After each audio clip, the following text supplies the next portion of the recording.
പറ്റില്ലെങ്കിൽ വേണ്ട, ഞാൻ വേറെ എവിടെയെങ്കിലും ജോലിക്ക് പോയിക്കോളാം. എന്ത് പണിക്ക്?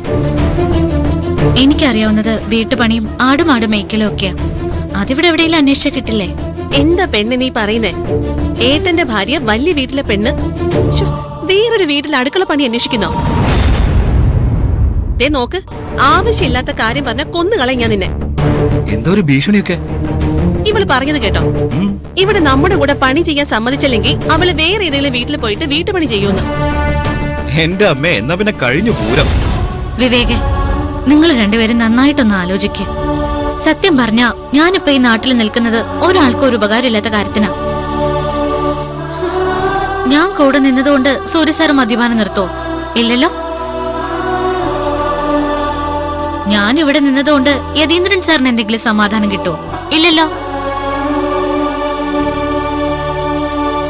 അപ്പോ അവരുടെ സമയവും കളയണം, എന്റെ സമയവും ഇല്ലാതാക്കണം.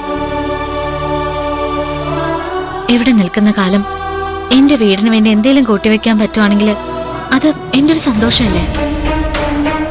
ആരതി, എന്തായാലും നമുക്കൊരു സീരിയസ് ആയിട്ട് ആലോചിക്കാം. ആലോചിക്കാനൊന്നുമില്ല. വിവേക് കിട്ടുന്ന ഓർഡർ മുഴുവൻ എടുത്തോ.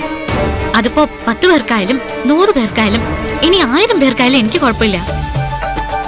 1000 പേർക്കോ? എത്ര കിട്ടുന്നോ അത്രയും.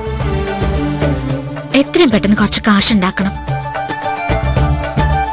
എന്നാ പിന്നെ വിപുലമായിട്ടൊരു കാറ്ററിംഗ് യൂണിറ്റ് തന്നെ തുടങ്ങാം. സിറ്റിയുടെ പല ഭാഗത്തായിട്ട് പല സ്റ്റാളുകളും, സിറ്റിയുടെ അകത്ത് ഓടിക്കൊണ്ടിരിക്കുന്ന നമ്മുടെ പല വണ്ടികളും. ഹോ, നല്ലൊരു പേര് കൂടി വേണം. ഞാൻ പറഞ്ഞു തരാം. മരമണ്ടൻ. എന്തെങ്കിലും ഒരു കാര്യം കേട്ടാ ഉടനെ തുടങ്ങിക്കോളും മനക്കോട്ട കെട്ടാൻ.